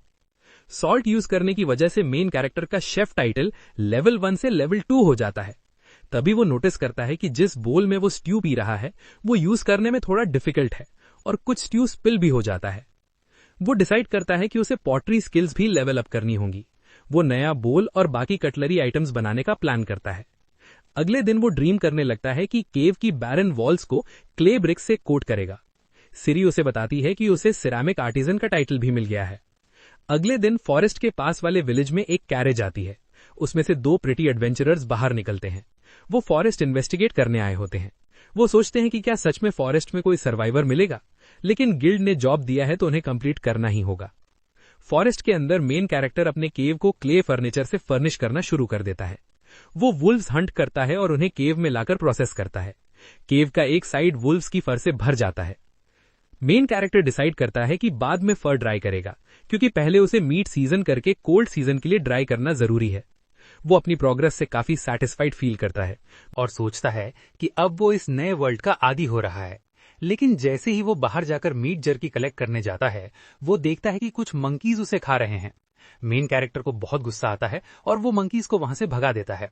लेकिन तभी उसे रियलाइज होता है कि अगर उसने कोई परमानेंट सोल्यूशन नहीं निकाला तो उसका पूरा मीट रिजर्व खत्म हो जाएगा। उसके दिमाग में एक आइडिया आता है। वो डिसाइड करता है कि वो ग्रेट वॉल्टर वाइट की तरह हाई ग्रेड पॉइजन बनाएगा। उसका प्लान होता है कि वो मीट जर्की पर पॉइजन कोट करेगा और मंकीज को खत्म कर देगा। जब वो फॉरेस्ट में डेंजरस इंग्रेडिएंट्स कलेक्ट करने में बिजी होता है, तभी मेन कैरेक्टर को अचानक रियलाइज होता है कि अब वो पॉइजनस मशरूम्स और प्लांट्स को सिर्फ देखकर पहचान सकता है। उसे सिस्टम की हेल्प की जरूरत ही नहीं पड़ती। ये पहला केस होता है जहां इंसान एआई की जॉब खुद करने लगता है। इसके बाद वो एक फ्लावर फील्ड में पहुंच जाता है। वो डिसाइड करता है कि कुछ फ्लावर्स अपने केव को डेकोरेट करने के लिए ले जाएगा, क्योंकि हर किसी की लाइफ में कम से कम एक प्रिटी चीज तो होनी ही चाहिए। वो अपने माइंड में एक सुंदर और कोजी केव के सपने देखने लगता है। तभी अचानक उसके सामने एक क्यूट सा छोटा मॉन्स्टर आ जाता है। मेन कैरेक्टर उसे देखकर चौंक जाता है और सिस्टम से उसके बारे में पूछता है। उसे पता चलता है कि ये क्यूट मॉन्गूस पॉइजन प्रिंसेस कहलाती है। उसकी सारी स्किल्स पॉइजन के अराउंड घूमती हैं। मेन कैरेक्टर थोड़ा डर जाता है, लेकिन वो मॉन्स्टर भी डरा हुआ लगता है और वहां से भाग जाता है। अचानक पास में क्ले का एक टुकड़ा गिरता है, जिससे मेन कैरेक्टर का ध्यान भटक जाता है और उसी चांस का यूज करके पॉइजन प्रिंसेस उसे काट लेती है और तुरंत भाग जाती है। मेन कैरेक्टर पहले उसकी स्ट्रैटेजी समझ नहीं पाता, लेकिन थोड़ी ही देर में पॉइजन अपना असर दिखाने लगता है। मेन कैरेक्टर खुद को बहुत वीक फील करता है। जिस शोल्डर पर बाइट हुआ होता है वो मूव ही नहीं कर पाता। सिस्टम उसे बताती है कि उसकी poison resistance skill level up हो गई है। मेन कैरेक्टर समझ जाता है कि पॉइजन प्रिंसेस का पॉइजन अब तक के सभी पॉइजन से कहीं ज्यादा स्ट्रांग है, और उसी हालत में वो बेहोश हो जाता है। दूर खड़ी पॉइजन प्रिंसेस खतरनाक तरीके से हंसती है। आखिरकार उसे समझ आ जाता है कि शुरू से ही ये सब वेनम प्रिंसेस का प्लान था। वो सोचने लगता है कि क्या ये पॉइजन नॉर्मल पॉइजन से अलग है। उसके बॉडी में जो फील हो रहा है उसे साफ लग रहा है कि ये पॉइजन जरूरत से कहीं ज्यादा डैमेज कर रहा है। उसका बॉडी भारी हो रहा है, सांस लेना मुश्किल लग रहा है। उसके थॉट्स धीरे धीरे स्लो हो रहे हैं। वो एक बात क्लियरली समझ जाता है, अगर वो ऐसे ही बिना सोचे समझे वहां पड़ा रहा तो वो पक्का मर जाएगा। ये थॉट उसे डरा देती है, लेकिन इसी डर की वजह से उसका दिमाग एक्टिव रहता है। वो खुद को सोचने के लिए फोर्स करता है। वो खुद से पूछता है कि अब सरवाइव करने के लिए वो क्या कर सकता है। थोड़ा सोचने के बाद वो एक डिसीजन लेता है। अब आगे बढ़ने का सिर्फ एक ही रास्ता है, उसे उस ब्लैक लेजर्ड के बारे में ज्यादा जानना होगा जिसने उसे पॉइजन किया है। अगर वो उस क्रीचर को अच्छे से समझ पाए तो शायद पॉइजन का काउंटर मिल सके। इसी होप के साथ वो अप्रेजल कॉल करता है। डिवाइन वॉइस जवाब देती है और एक्सप्लेन करना शुरू करती है। वो बताती है कि ये क्रीचर एक डी रैंक मॉन्स्टर है। ये मॉन्स्टर अपने बहुत क्रूअल हंटिंग स्टाइल के लिए जाना जाता है। ये अपने प्रे को पॉइजन करता है और उसे मारने के बजाय वहां से भाग जाता है। जब पॉइजन पूरा असर दिखा देता है और प्रे हेल्पलेस हो जाता है या मर जाता है, तब ये वापस आकर उसका बॉडी खाता है। डिवाइन वॉइस आगे एक और इम्पोर्टेंट इन्फो देती है। वो बताती है कि ये क्रीचर, जिसे वेनम प्रिंसेस कहा जाता है, अपना पॉइजन खुद अपने बॉडी के अंदर बनाती है। वो धीरे धीरे पॉइजनस सब्सटेंसेस खाकर ये पॉइजन तैयार करती है। लेकिन इसकी एक क्रिटिकल वीकनेस भी है। डिवाइन वॉइस बताती है कि वेनम प्रिंसेस के बॉडीली फ्लूइड्स ही उस पॉइजन का एकमात्र नोन एंटीडोट है। ये सुनते ही उसके लिए सब कुछ बदल जाता है। उसी मोमेंट वो अपनी सिचुएशन पूरी तरह समझ जाता है। अगर उसे जिंदा रहना है तो उसे वेनम प्रिंसेस को अलाइव पकड़ना होगा और उसके बॉडीली फ्लूइड से खुद को क्योर करना होगा। इसके अलावा कोई ऑप्शन नहीं है। उसकी पॉइजन रेजिस्टेंस स्किल की वजह से वो अभी पूरी तरह हेल्पलेस नहीं है। भले ही उसका बॉडी वीक लग रहा हो, फिर भी वो थोड़ी मूवमेंट कर सकता है। वो अपनी बची हुई स्ट्रेंथ का यूज करता है और रोल स्किल एक्टिवेट करता है। वो फॉरेस्ट में रोल करते हुए आगे बढ़ने लगता है। जैसा उसने सोचा था, वेनम प्रिंसेस उसका पीछा छोड़ती नहीं है। वो भी रोल स्किल का यूज करके उससे आगे बनी रहती है। अचानक उस पर एक क्ले स्पाइक लगती है। तभी उसे समझ आता है कि वेनम प्रिंसेस भी वो स्किल यूज कर सकती है। वो काफी देर तक रोल करता रहता है, ब्लर्ड विजन के बावजूद खुद को पुश करता रहता है। तभी अचानक उसे एक मेमोरी याद आती है। उसे वो क्लिफ याद आता है जिससे उसने पहले जायंट स्पाइडर से बचने के लिए जंप किया था। वो मेमोरी उसे एक आइडिया देती है। वो डिसाइड करता है कि वही ट्रिक इस बार वेनम प्रिंसेस पर यूज करेगा। अपनी सारी बची हुई स्ट्रेंथ इकट्ठा करके वो और तेज रोल करने लगता है। लास्ट सेकंड में वो डायरेक्शन बदलता है और वेनम प्रिंसेस को क्लिफ से नीचे धक्का दे देता है। जैसे ही वो गिरने लगती है, उसके माइंड में रिलीफ आता है, लेकिन उसी पल वो रिलीफ पैनिक में बदल जाता है। उसे याद आता है कि वेनम प्रिंसेस के बॉडीली फ्लूइड्स ही उसके जिंदा रहने का एकमात्र तरीका है। अगर वो गिरकर मर गई तो उसने खुद अपनी मौत चूज कर ली है। बिना एक सेकंड सोचे वो भी क्लिफ से नीचे जंप कर जाता है। मिड एयर में पॉइजन फिर से उसके बॉडी में सर्ज करता है, इस बार पहले से भी ज्यादा स्ट्रांग। उसकी स्ट्रेंथ तेजी से खत्म होने लगती है। उसके हाथ पैर ऐसे लगते हैं जैसे किसी भी मोमेंट काम करना बंद कर देंगे। फिर भी वो हार नहीं मानता। वो अपनी आखिरी पावर समन करता है और बेबी ब्रेथ स्किल को फोर्स करता है। वो ब्लास्ट दोनों को थोड़ा ऊपर पुश कर देता है, बस इतनी ताकत से कि वो किसी तरह सॉलिड ग्राउंड तक पहुंच जाएं। जमीन पर गिरते ही उसका बॉडी पूरी तरह जवाब दे देता है। पॉइजन पहले ही बहुत डैमेज कर चुका होता है और वो अनकॉन्शियस हो जाता है। वो जमीन पर गिर जाता है और वेनम प्रिंसेस उसके चेस्ट के ऊपर आकर गिरती है। फॉरेस्ट से काफी दूर मायरा को दिखाया जाता है, जो अपने विलेज वापस लौट रही होती है। वो पूरा दिन फिर से डाओ को ढूंढने में बिता चुकी होती है। वो उसका नाम पुकारती रहती है, हर पॉसिबल जगह देखती है, लेकिन फिर भी उसे कुछ नहीं मिलता। अचानक मायरा को डिस्टेंस से मारियल की आवाज सुनाई देती है। वो नहीं चाहती कि मारियल को पता चले कि वो फिर से फॉरेस्ट में स्नीक करके आई है। अगर मारियल को पता चल गया तो वो उसे जरूर स्कोल्ड करेगी। जल्दी से एक्ट करते हुए मारिया वुड से बाहर आती है और आवाज की तरफ चल देती है। जब वो मारियल के पास पहुंचती है तो काम फेस बना लेती है और ऐसे ग्रीट करती है जैसे कुछ हुआ ही ना हो। वो बताती है कि उसने मरिया को काफी देर से नहीं देखा था और उसे वरी होने लगी थी। वो कहती है कि उसने हर जगह सर्च किया, यहाँ तक कि मरिया के हाउस भी गई, लेकिन कहीं भी वो नहीं मिली। इसी वजह से वो मरिया से सीधा पूछती है कि वो इतने टाइम कहाँ थी। मरिया नहीं चाहती कि मरियल को सच पता चले, खासकर ये कि वो अकेले डॉग को फॉरेस्ट में ढूंढ रही थी। वो मरियल से कहती है कि उसे थोड़ी कोल्ड लग रही थी और उसने फ्रेश एयर लेने और अपना हेड क्लियर करने के लिए वॉक पर जाने का फैसला किया। मरियल उसकी बात सुनती है, लेकिन पूरी तरह कन्विंस नहीं होती। उसे मरिया के आंसर में कुछ स्ट्रेंज लगता है। उसे लगता है कि मरिया शायद फिर से सीक्रेटली फॉरेस्ट में सर्च कर रही थी, बिल्कुल पहले की तरह। इसी सस्पिशन की वजह से मरियल सीधे पूछती है कि क्या वो डॉग को वुड्स में ढूंढ रही थी। मरिया बिना हेजिटेशन के डिनाई कर देती है। वो फिर कहती है कि वो बस वॉक के लिए आई थी, क्योंकि वो ठीक फील नहीं कर रही थी। मरिया का सीरियस फेस देखकर मरियल के पास आर्ग्यू करने का कोई प्रूफ नहीं होता। कोई ऑप्शन ना होने की वजह से वो उसकी बात मान लेती है।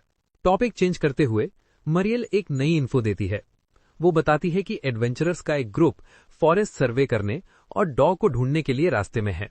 वो मायरा से कहती है कि अब प्रोफेशनल्स इस काम को संभाल रहे हैं, इसलिए उसे इतनी वरी करने की जरूरत नहीं है।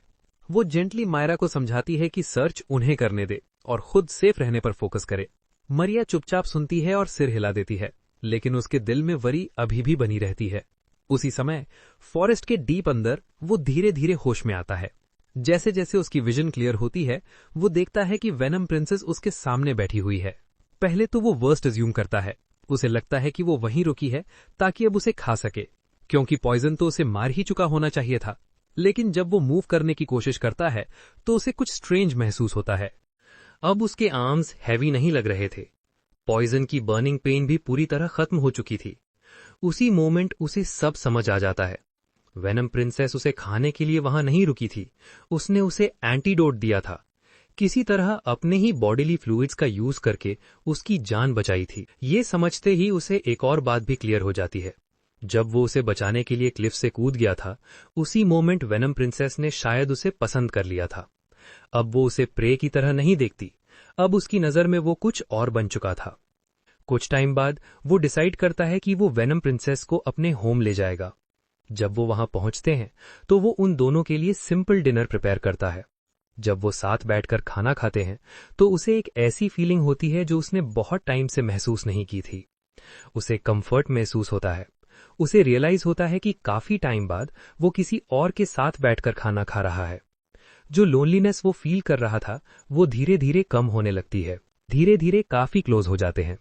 टाइम के साथ वो ट्रू पार्टनर्स बन जाते हैं और साथ मिलकर हंट करना शुरू करते हैं। वो सीखते हैं कब साथ मूव करना है, कब अटैक करना है और कब पीछे हटना है। जैसे जैसे डेज पास होते हैं उसकी प्रेजेंस उसे नॉर्मल लगने लगती है। अब उसका आसपास होना स्ट्रेंज नहीं लगता, बल्कि ये नेचुरल लगता है, जैसे चीजें अब ऐसी ही होनी चाहिए। लेकिन एक बात है जिसकी उसे अभी भी हैबिट नहीं पड़ती। वेनम प्रिंसेस को नॉर्मल फूड बिल्कुल पसंद नहीं है। वो उसे दिया हुआ कोई भी खाना नहीं खाती।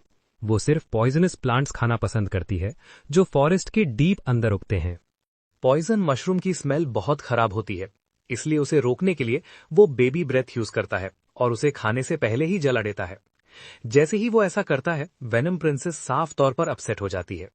उसी मोमेंट उसे समझ आ जाता है कि उसने मिस्टेक कर दी है। उसके लिए वो प्लांट्स डेंजरस फूड नहीं थे, वो उसकी स्ट्रेंथ का सोर्स थे। उन्हें जलाना उसके लिए किसी इंपॉर्टेंट चीज पर अटैक करने जैसा था। अपनी गलती सुधारने के लिए वो उससे प्रॉमिस करता है कि बाद में वो उसे फिर से लाकर देगा। वो अभी सोच ही रहा था कि पॉइजनस प्लांट्स कहां से लाएगा, तभी कुछ अनएक्सपेक्टेड हो जाता है। अचानक एक पावरफुल प्रेजेंस सामने आती है। एक रेयर मॉन्स्टर जिसे ट्विन हेड कहा जाता है, उनके सामने आकर रास्ता रोक लेता है। उस क्रीचर के 2 हेड होते हैं, दोनों का कलर और एक्सप्रेशन अलग अलग होता है। वो उसके बॉडी से निकलती स्ट्रॉन्ग ऑरा को नोटिस करता है और डेंजर फील करता है। जब वो उसे ध्यान से ऑब्जर्व करता है तो उसे पता चलता है कि उसके पास ग्रेविटी जैसी मल्टीपल स्पेशल स्किल्स हैं। ये जानकर उसका कॉन्फिडेंस थोड़ा हिल जाता है। वो श्योर नहीं होता कि वो ऐसे मॉन्स्टर को हरा पाएगा या नहीं। उसके माइंड में डाउट आता है, लेकिन वो उसे कंट्रोल नहीं करने देता। डेंजर सामने होने के बावजूद ना वो ना ही वेनम प्रिंसेस हार मानने को तैयार होते हैं। वो दोनों एक क्विक लुक एक्सचेंज करते हैं और बिना बोले डिसाइड कर लेते हैं कि वो साथ फाइट करेंगे। वो एक सिंपल प्लान बनाते हैं। वो खुद ट्विन हेड के सामने जाएगा और उसका अटेंशन अपने ऊपर रखेगा, जबकि वेनम प्रिंसेस ट्री में हाइड होकर राइट मोमेंट का वेट करेगी ताकि पॉइजन अटैक कर सके। वो आगे बढ़ता है और सबसे पहले अटैक करता है मॉन्स्टर की स्ट्रेंथ टेस्ट करने के लिए। ट्विन हेड तुरंत जवाब देता है और पूरी फोर्स से काउंटर अटैक करता है। ये काउंटर इतना स्ट्रांग होता है कि वो पीछे धकेल दिया जाता है और बैलेंस बनाने के लिए उसे पीछे हटना पड़ता है। वो अभी रिएक्ट भी नहीं कर पाता कि ब्लू हेड अचानक माउथ खोलता है और मैजिक कास्ट करने लगता है। उसके नीचे एक ग्लोइंग मैजिक सर्कल बनता है और एक इंस्टेंट में उसके आसपास की ग्रेविटी बहुत बढ़ जाती है।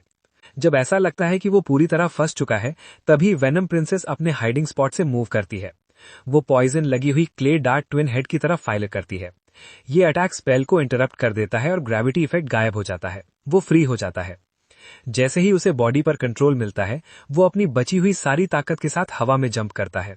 वो बेबी ब्रेथ को सीधे ट्विन हेड पर अनलीश करता है और उसे हेड ऑन हिट करता है। उसे लगता है कि ये अटैक मॉन्स्टर को खत्म कर देगा, लेकिन शॉकिंगली उसकी आंखों के सामने ट्विन हेड अपनी हेल्थ रीजनरेट कर लेता है, क्योंकि उस छोटे से एक्सचेंज में उसने एक इंपॉर्टेंट बात सीख ली थी। अब उसे क्लियर समझ आ जाता है कि ब्लू हेड मैजिक संभालता है और रेड हेड फिजिकल अटैक्स करता है। इस नॉलेज के साथ उसे पता होता है कि उनका नेक्स्ट मूव और ज्यादा स्मार्ट और फोकस्ड होगा। वो बिना स्लो हुए सीधे ट्विन हेड की तरफ रश करता है। रेड हेड आगे झपटता है और उसे काट लेता है। उसके पूरे बॉडी में पेन फैल जाता है, लेकिन वो चीखता नहीं है। ये बिल्कुल वही था जो उसने प्लान किया था। जब रेड हेड उसे काटने पर फोकस्ड रहता है, तभी वो अपना बॉडी ट्विस्ट करता है और पूरी ताकत के साथ एक फास्ट और पावरफुल अपरकट सीधे ब्लू हेड पर मारता है। अटैक परफेक्टली लैंड होता है। ब्लू हेड अपना बैलेंस खो देता है। बस यही छोटा सा ओपनिंग वेनम प्रिंसेस के लिए काफी होता है। वो अपने हाइडिंग प्लेस से जंप करती है और ब्लू हेड को काट लेती है, सीधा पॉइजन बाइट। ट्विन हेड दर्द से जोर से रोर करता है और तुरंत रीजनरेशन स्किल एक्टिवेट करता है। पहले ऐसा लगता है कि उसकी वूंड्स हील हो रही हैं, लेकिन फिर कुछ स्ट्रेंज होता है। फ्लैश रीजनरेट होने के बावजूद मॉन्स्टर का एचपी लगातार गिरता रहता है। पॉइजन उसकी हीलिंग एबिलिटी से कहीं ज्यादा स्ट्रांग निकलता है। ये देखकर उसे पहली बार रियल कॉन्फिडेंस महसूस होता है। उसे पूरा यकीन हो जाता है कि ये बैटल अब उनकी है। अचानक ट्विन हेड कुछ ऐसा करता है जिसकी किसी ने उम्मीद नहीं की थी। पॉइजन सिर्फ ब्लू हेड वाले साइड में फैला होता है। उसे आगे फैलने से रोकने के लिए रेड हेड जोर से बाइट करता है और ब्लू हेड को पूरी तरह अपने बॉडी से अलग कर देता है। ब्लू हेड के जाने से मॉन्स्टर अब मैजिक यूज नहीं कर सकता, लेकिन ये रिलीफ ज्यादा देर नहीं रहता। उसे समझ आता है कि अपने एक हेड को सैक्रिफाइस करना ट्विन हेड की स्पेशल एबिलिटी है। ब्लू हेड, जो बॉडी से अलग हो चुका है, फिर भी अलाइव रहता है। वो जमीन पर गिरता है और तुरंत अपने आप मूव करने लगता है। बिना टाइम वेस्ट किए वो वेनम प्रिंसेस की तरफ मुड़ता है और उसका पीछा करने लगता है। वो उसे बचाने के लिए रश करता है, लेकिन रेड हेड उसका रास्ता ब्लॉक कर देता है। वो वहीं रुककर फाइट करने को मजबूर हो जाता है। रेड हेड पूरी फोर्स से अटैक करता है। वो जोर से स्विंग करता है और बार बार काटने की कोशिश करता है। वो काम मूवमेंट्स के साथ रिस्पॉन्ड करता है, शार्प काउंटर्स देता है और पीछे हटने से मना कर देता है। फाइट ज्यादा देर नहीं चलती। अपने एक्सपीरियंस और परफेक्ट टाइमिंग का यूज करके वो एक ओपनिंग ढूंढ लेता है और अपनी नट क्रैकर टेक्निक अनलीश करता है। अटैक परफेक्टली लैंड होता है। रेड हेड की लाइफ हमेशा के लिए खत्म हो जाती है। चारों तरफ साइलेंस छा जाती है, लेकिन उसका हार्ट फिर से तेज धड़कने लगता है। उसे दूसरा हेड याद आ जाता है। पैनिक उसके अंदर भर जाता है जब उसे रियलाइज होता है कि वेनम प्रिंसेस अभी भी डेंजर में है। वो इस वर्ल्ड में उसकी एकमात्र फ्रेंड है। वो एरिया में डेस्परेटली सर्च करता है। जो टाइम बहुत लंबा लगता है, उसके बाद उसे आखिर मूवमेंट दिखती है। वेनम प्रिंसेस एक बुश के पीछे से क्रॉल करती हुई बाहर आती है। वो बैडली वुंडेड होती है, लेकिन अलाइव होती है। अचानक ब्लू हेड पीछे से सामने आ जाता है। वो उसे खत्म करने के लिए सीधे उस पर जंप करता है। वो बिना सोचे रिएक्ट करता है। सिर्फ अपने बेयर हैंड्स का यूज करके वो ब्लू हेड को पकड़ लेता है और पूरी ताकत से क्रश कर देता है। खतरा हमेशा के लिए खत्म हो जाता है। जब सब कुछ फाइनली खत्म हो जाता है, वो वेनम प्रिंसेस की तरफ दौड़ता है। वो उसे अपनी आर्म्स में खींच लेता है और कसकर पकड़ लेता है। वो उससे कहता है कि उसे अब इंसान बनने की कोई परवाह नहीं है। वो कहता है कि वो ड्रैगन बनकर भी खुश है, बस वो उसके साथ रह सके। उसी मोमेंट उसके माइंड में सिस्टम वॉइस गूंजती है। वो उसके नए स्टैट इंक्रीजेस अनाउंस करती है। फिर वो एक फाइनल मैसेज ऐड करती है। वो बताती है कि उसने ह्यूमन ट्रांसफॉर्मेशन अनलॉक कर लिया है। ये सुनते ही उसकी आंखें शॉक में फैल जाती हैं। वहीं दूसरी तरफ विलेज में मारिया और मैरियल एडवेंचरर्स के आने की प्रिपरेशन में बिजी होती हैं। मारिया सोचती है कि वो लोग कैसे होंगे, क्योंकि उनके विलेज में रेयरली विजिटर्स आते हैं। उसी समय डोर पर नॉक की आवाज आती है। कुछ मोमेंट्स बाद एडवेंचरर्स अंदर स्टेप करते हैं। यहीं एपिसोड 5 खत्म होता है। नेक्स्ट पार्ट मिस ना करने के लिए सब्सक्राइब करो और नेक्स्ट वीडियो जरूर देखो।